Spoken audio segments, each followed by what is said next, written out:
It's finally the weekend, and we are back with our 7th episode of Tourney Watch. 12 teams still remain, and by the end of this weekend, we will have our long-awaited Final Four set. I'm Rachel Berry, and welcome inside Studio B. Once again, here to break down all the action and preview what is ahead are Jack Kaiser and Jaron Matheny. There were some fantastic games yesterday, but that sets up some even better matchups in the Elite Eight. And we get what we wanted from this tournament. The 1 and the 2 seeds facing off in the Elite Eight. The games we wanted to see, we're going to get them in a couple days. Well, the best game last night was in Albany between UConn and UCLA, and the Huskies were in for a fight. Third quarter, Michaela Onionware fades and fires for the bucket. UCLA up 2. Later in the third, Lindsay Corsaro drills it. UCLA looking to pull off the stunner, but not on Nafisa Collier's watch. Huskies retake the lead in the fourth. Other end of the floor, Olivia Nelson-Adota shuts the door. Speeded up to the offensive end, Crystal Dangerfield. UCLA, welcome to the danger zone. Just under a minute later, Dangerfield, she caught rain on that lefty scoop. 5-point UConn lead. Just over 7 minutes remaining. If it ain't broke, don't fix it. Dangerfield again.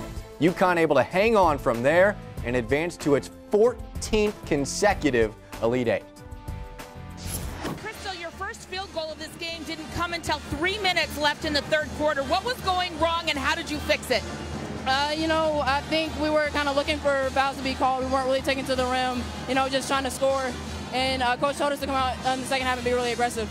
You ended up with 15 points. What were you thinking in the fourth quarter with your shot and getting aggressive offensively? It's like what the defense was giving us. They were really packing it in on feet and they were leaving the lane wide open. So it's just a matter of spacing the floor in and taking what they leave open. How do you describe the want to of this team to come out winners in this game, a very close game? It was huge.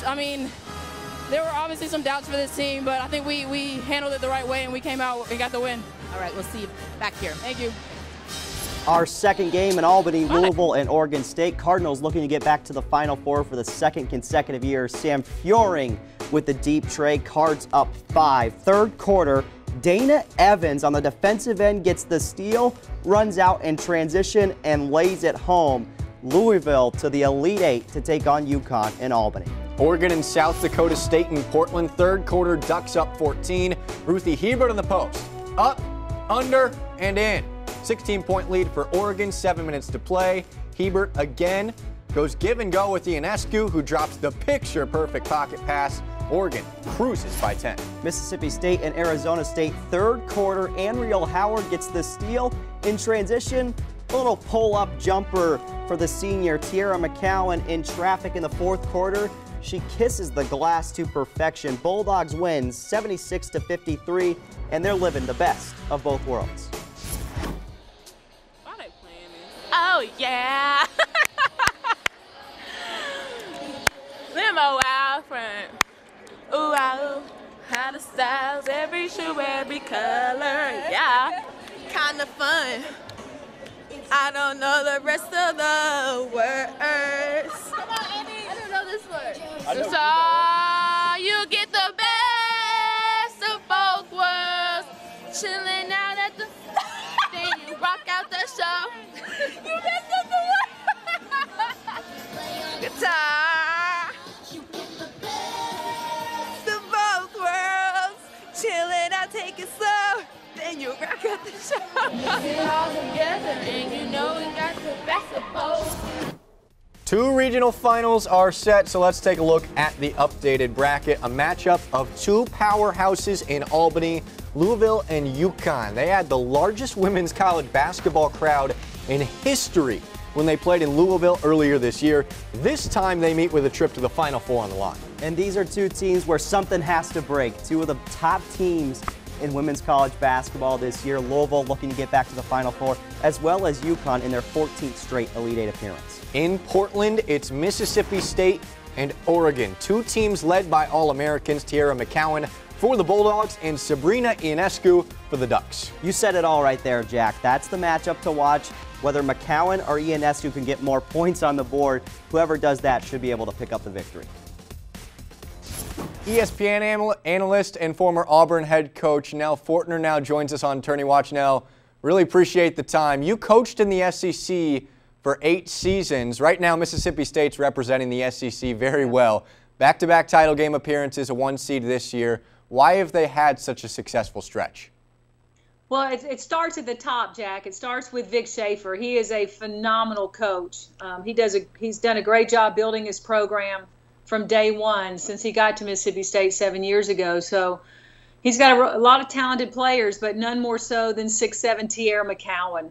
This senior post player is outstanding. And the most impressive thing about her is how much her game has grown from last year to this year. I mean, he has her doing so many more things on the floor. She's just not a post that runs down to the paint and stands there and blocks shots and defends and is this intimidating factor. She still does that, but she's now playing 94 feet of defense. She's involved in their full court man press. She's hedging really hard on screens, on-ball screens outside the three-point arc, and is able to recover. She is really, really good, and but she's surrounded by a lot of help. Iowa and NC State meet in the Sweet 16. Megan Gustafson's been outstanding for the Hawkeyes this year. How does a player like Gustafson impact the game?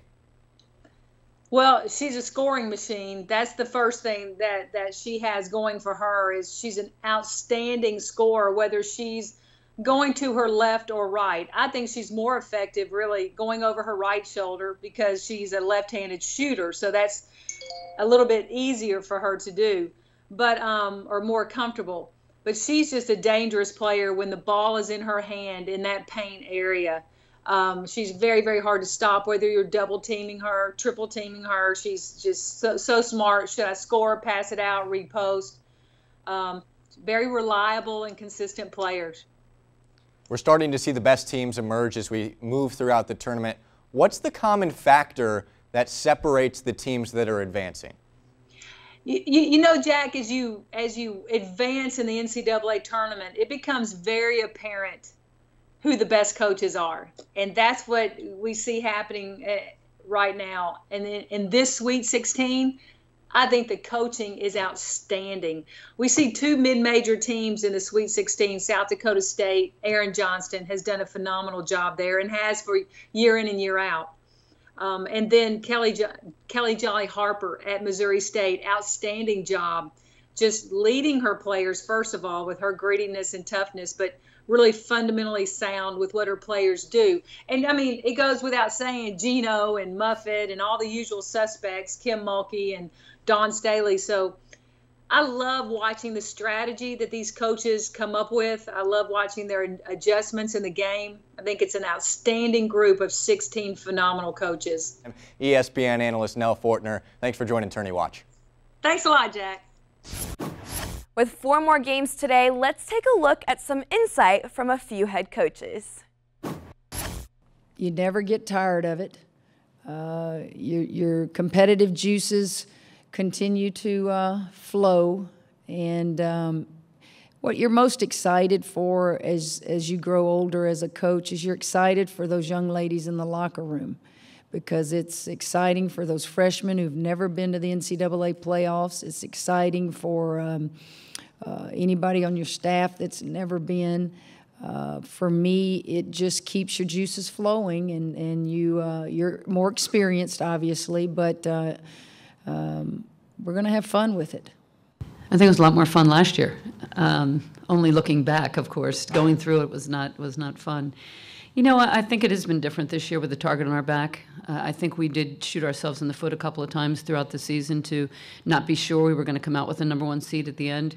I think we definitely earned our way to play close to home, and I was really proud of that. Well, we're excited to be here. There's no doubt. I've had a lot of folks send me messages and say, enjoy the moment, and you just don't have to worry about that because we are going to do it. We're going to enjoy every part of this. We're going to come over here and we're going to compete and we're going to play hard and, you know, let what happens happen and just enjoy it. Today's game should be fun. Second half of the Sweet 16 wraps up today. 8 teams playing today, all with that same goal in mind, try to book their ticket to the Elite Eight. And it starts with Iowa and NC State. Iowa the 2 seed, NC State the 3 seed in Greensboro. Those are the scores from yesterday on the left. The games today on the right. You can watch all of them on ESPN or ESPN2. At 1:30 on ESPN, the #1 overall seed Baylor Bears play 4th-seeded South Carolina. In the Chicago region at 4, the defending national champion Notre Dame Fighting Irish go head-to-head with Texas A&M. Our final game of the day in Chicago. The only double-digit seed remaining, Missouri State, looking to make a run back to the Final Four. For the first time since 2001, the Bears face 2nd-seeded Stanford. Iowa and NC State, the first game on our schedule today. Hawkeyes 28-6 on the year, and Megan Gustafson, the leader for that squad. Wolfpack are 28-5, led by Kiera Leslie. It'll be interesting, though, to see how NC State uses their bench. Wolfpack only played with 6 players in their round 2 matchup. Baylor and South Carolina is going to be a fun coaching battle between Dawn Staley and Kim Mulkey, 2 very experienced and successful head coaches. The Bears are fantastic across the board, boasting the best defensive efficiency rating in the nation while ranking in the top 5 on offense. Their offensive numbers so far in the tournament are off the charts. The competition picks up starting today with South Carolina, who's very sound defensively. What doesn't show up here for South Carolina is the balance. 4 players average double-digit points per game, including senior Tasha Harris. South Carolina's Tasha Harris joins us on the show today. Tasha, welcome. Hi. This is South Carolina's 6th Sweet 16 appearance and your 3rd, but how did this year's team get to this point? Probably just overcoming adversity, just hard work, just giving second, third efforts, and just putting all our work and sweat into the practice, and then just seeing what we could do come game time. After Asia Wilson graduated, a lot of people counted you guys out this year. How did you guys rally in spite of the doubters? We knew that there was going to be a little doubters, but I mean, Asia stayed with us and connect with us all the time during the summer. She would ask us how we're doing, how things are going, and she gave us points here and there. And then we also had like team meetings with other people just to see how we can all gel together. And I think we just came to a conclusion that like we're gonna prove these doubters wrong, and that we have the weapons to continue this history that we already built, and just keep pushing forward. Dawn Staley always seems to be having a good time from what we see on screen. What does she like to play for? What you see from her is what you get. She's not a person that hides anything. She's a very goofy, funny person, but she's also genuine, and she can be hard sometimes. But once she'll get on you about anything, and once you know that she gets on you, the next play she'll like start laughing and joking with you. So that's pretty fun too. And now that you are in the Sweet 16, what will it take to get to Tampa? Definitely, we're gonna definitely crack down on the offensive boards, just rebounding and stuff like that, and just giving everybody our best, because we know we're gonna get everybody's best too. And just knowing that at any time anybody can get us, and it's just a game of runs, and everybody have their runs, but it's the team who stays focused the most and the team who just stays disciplined that will advance. Awesome, and thank you for joining us, and good luck in the next round. Thank you so much. From Greensboro to Chicago, Notre Dame and Texas A&M, 2 phenomenal players in this game on both sides of the court, and Kennedy Carter for the Aggies and Arike Agumbawale for the Irish. We will see, though, if A&M, who's put up 81 points per game so far in this tournament, can hang with the offensive juggernaut that is Notre Dame. Stanford facing Missouri State, the Cinderella of this year's tournament. The Cardinals are known for their defense, locking teams down on offense. Alana Smith averages 20 points per game, has a strong supporting cast around her. Stanford averages just about 76 points per game so far this tournament. Meanwhile, the Bears, well, they hadn't won a tournament game since 2001 when they went to the Final Four until this year. Back then, they were known as Southwest Missouri State. Bit of a name change to Missouri State now. They were taking on top-seeded Duke. Jackie Stiles the bucket. She's now an assistant at Missouri State, an all-time great scorer in NCAA history. What an upset it was. What a run it was for the Southwest Missouri State Bears in 2001. Former Maryland basketball player and current ESPN analysis Christy Winter-Scott now joins us. Christy, thanks for the time. Oh, thank you for having me. As you've watched the tournament unfold, what's impressed you the most about the teams that continue to advance? Well, the teams that have continued to advance have all done the same thing well, which is defend and rebound. And when you do those things, great things happen for your team. And I've seen really well-balanced teams as well. You don't just have one go-to player. You have balance across the floor, inside, outside play. And I've also seen a tremendous amount of togetherness from these teams. And I think that is what has carried these 16 teams through to the next round. And Notre Dame was last year's national champion. Why can they do it again this year? Well, again, it speaks to the balance of this year's competitors. I think when you have a team, obviously, who is returning to the stage for an NCAA tournament and won the championship last year, I think that speaks well to their overall confidence. But Brianna Turner, I mean, she just became the all-time leading rebounder at Notre Dame. So again, the balance of the teams. Arike Agumbawale, I mean, what can you say about her that hasn't already been said in terms of her mental capacity and just the ability for her to compete at an extremely high level? They already have compared her to the Mamba mentality of Kobe Bryant, and she said that it originated with Cheryl Miller, who was one of my all-time favorite players back in the day at USC. So when you have a team like Notre Dame that has Muffet McGraw at the helm, they've already won the championship last year, and they want more. So I just think the confidence from winning previously will help them moving forward. Definitely. And Missouri State has been this year's Cinderella. What makes them so special? Well, when you have Kelly Harper, who won 3 championships as the point guard for the iconic Pat Summit, I think that speaks volumes. But to have also Jackie Stiles on the bench with her, who has Final Four experience, I just think when you have that kind of mentorship as a player, you have to listen and you have to execute the expectations of the coaching staff that has been there. I think you have to give that a lot of respect. And the fact that they have just come through as an 11 seed, I think speaks volumes to the tutelage that Kelly Harper has given to her squad. And, you know, to see her family celebrate it with her has also been a really special treat. But an 11 seed, I think they have a lot more in them than an 11 seed on paper dictates. So it's really fun to see them advance. And I loved seeing Kelly celebrate the Sweet 16 advancement. ESPN's Christy Winter-Scott, we really appreciate the time. Thank you.